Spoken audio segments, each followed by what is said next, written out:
Alam mo ba that 90% of millionaires ay first-generation millionaires? Ibig sabihin, kung wala pa nagiging milyonaryo sa angkan mo, pwede kang maging unang milyonaryo. At kung paano yan, ituturo ko to sa inyo. Videos that will make you wealthy and debt-free.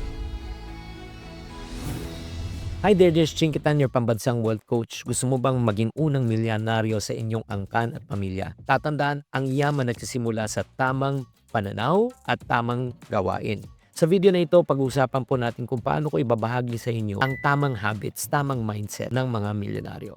Okay, pag-usapan po natin, why 90% of the millionaires are first-generation millionaires? Because kung gusto mo talaga maging milyonaryo, magkailangan natin magkaroon ng mindset shift. You gotta change your way of thinking. Kailangan mo baguhin ang pananaw mo pagdating sa pera. Ang pagiging mahirap ay hindi lang resulta sa kakulangan ng pera. Ito ay refleksyon ng mas malalim na problema. Anong problema? Kakulangan ng kaalaman, kumpiyansa at tamang diskarte. Kakulangan ng kaalaman, di ba? Wala ka masyadong alam. Mahirap gawin ang isang bagay kapag di mo alam. So pag hindi mo alam sa bagay, ano mangyayari niyan? Magkakaroon ka ng kulang na kumpiyansa. Hindi ka naniniwala sa sarili mo na ayaw mong subukan kasi natatakot ka na baka magkamali ka, na baka malugi ka. Do you agree? And then pag wala kang masyadong alam, ganun din po. Nagkakaroon na tayo na tinatawag na bad money habits. Ginagastos mong lahat ng iyong kinikita instead na mag-ipon ka at mag-invest. And then pangatlo, pag wala ka na masyadong alam, hindi rin malinaw kung bakit mong gustong yumaman. Kaya nga pag pumasok ang pera, since wala kang goal,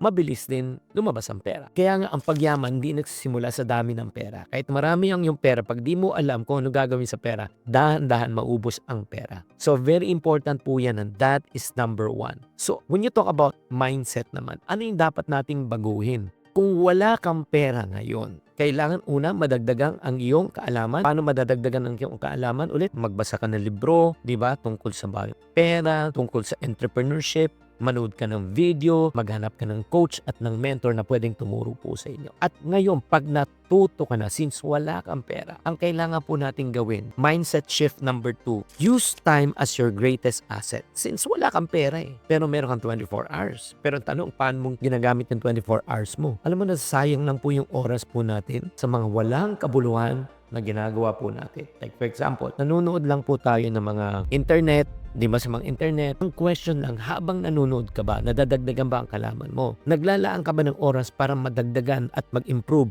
ang skills mo? Kung yan, napupunta lang sa engagement, sa TikTok, di ba, sa panonood ng mga bagay na entertaining yourself, hindi madadagdagan ang iyong kita. Kaya let me encourage you, use time to learn.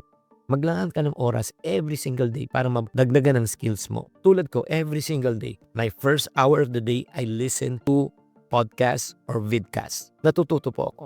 Number 2, use your time to connect. Makipag-network ka sa mga taong alam mong pwedeng makatulong sa inyo. Number 3, use time to gain experience. Sumubok ka ng mga bagay na hindi mo pa nagagawa, kahit maliit na negosyo, kahit maliit na hassle. Tatandaan, ang oras ay mahalaga kaysa sa pera. Kapag ginamit mo ng oras ng tama, darating ang panahon, yayaman ka rin. So again, practical tip kailangan po natin gawin para ma-improve ang ating income. Paano ka magiging first millionaire sa inyong family? Mag-invest sa sarili. Opo, kailangan po mag-enroll ka sa self-improvement. Kapag marami ka ng alam, mas tataas na ang iyong karunungan, kumpiyansa at magagawa mo na yung gusto mo sa buhay. Number 2, improve your money habits. Galingan po natin sa paggawa ng pera, paghawak ng pera, pagpapalago ng pera. Yun po. Kasi pag marunong ka na gumawa ng pera, marunong ka na umawak ng pera, marunong ka na magpalago ng pera, ano po mangyayari? Ending yan, giginhawa ka at yayaman ka. And then number 3, pinaka-importante, build a clear purpose. Alamin mo kung bakit mo gustong yumaman. Bakit mo gustong umasenso at munlad. Ako napakaliwanag. Bakit ko gustong yumaman when I was age 12?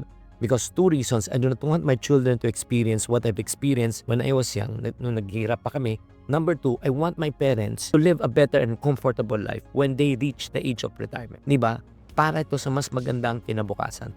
At alam ko may hugot ka. Kapag malinaw ang purpose mo, mas madali ka magiging motivated sa pagtatrabaho, sa pag-iipon. Kaya nga mga kapatid, ang pagiging unang milyonaryo sa pamilya mo ay hindi imposible. Tatandaan, you have 90% chance because wala pang nagiging milyonaryo sa pamilya nyo. Kaya kung kaya ng mga tao, tulad ko, tulad mga tao nag-umpisa sa wala, di ba? Kaya mo rin. Simulan mo ng pagbago ng mindset mo, gamitin mo yung oras mo, mag-invest ka sa sarili mo, ay nako, maniwala ka. Darating ang panahon, ikaw na ang tutulong sa kapwa.